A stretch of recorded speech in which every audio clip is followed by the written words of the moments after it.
Hello guys, it's me again. After a while, I decided I will do something new, something I haven't found much on YouTube, and talking about stories. Stories I found on Reddit or shit like that. I'm just gonna talk about fucking stories, and not this is not me driving, because I don't have a fucking driver license until next year. Because I'm too young. And yeah, I will share with you a story I found on Reddit, and I hope you enjoy it. I think it's scary. I don't really know, but I hope you enjoy the story. You can find this story by the name of the old woman and the train 637 train. I moved to a small village a few months back. Typical commuter place just outside of Southampton, England. The cost of housing had skyrocketed and I was priced out, so I bought a small one bed and settled in. The price had been heavy and I had spent all my savings, so I didn't have a car. That meant I had to use public transport, but the village had a train station, so I knew it would be fine. It took a while for internet to be installed. As I mentioned, I'm broke, so I don't have much data allowance on my phone. So the first day I decided to wing it. My work starts at 8 a.m. and the train journey would I guess take about 30 minutes. So bright and early, I headed down to the village train station. It was a tiny thing, single platform, dark and foreboding tunnel on the exit, sharp bent overgrown with trees and others.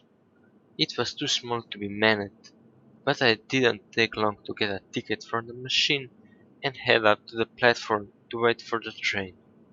It was foggy that first morning, overcast skies and a sort of haze in the air.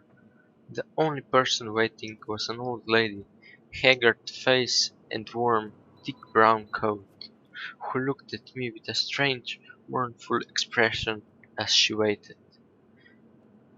Then, as the station clock hit 6:37, the train came grinding out of the station.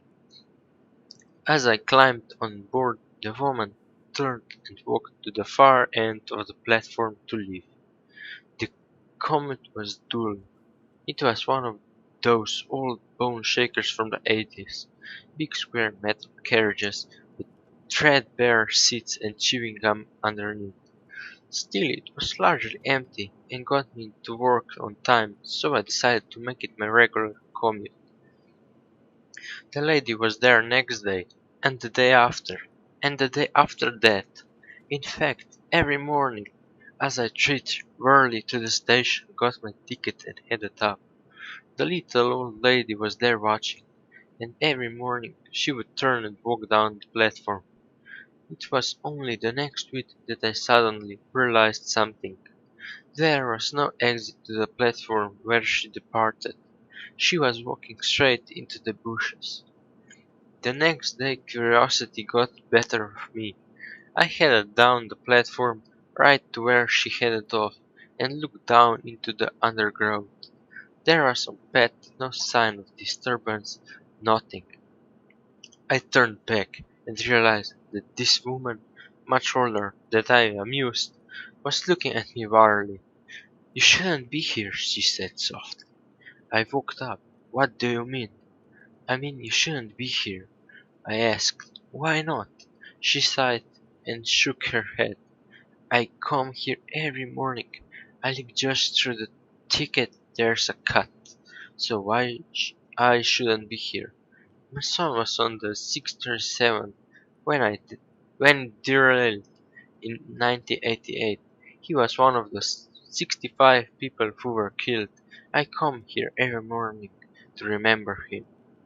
At that point the whistle sounded, and the train pulled off from the darkness of the tunnel. "I don't understand," I said.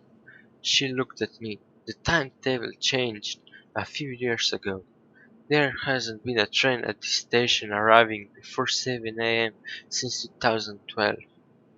I watched as the old train doors set open, then watched with her as I departed.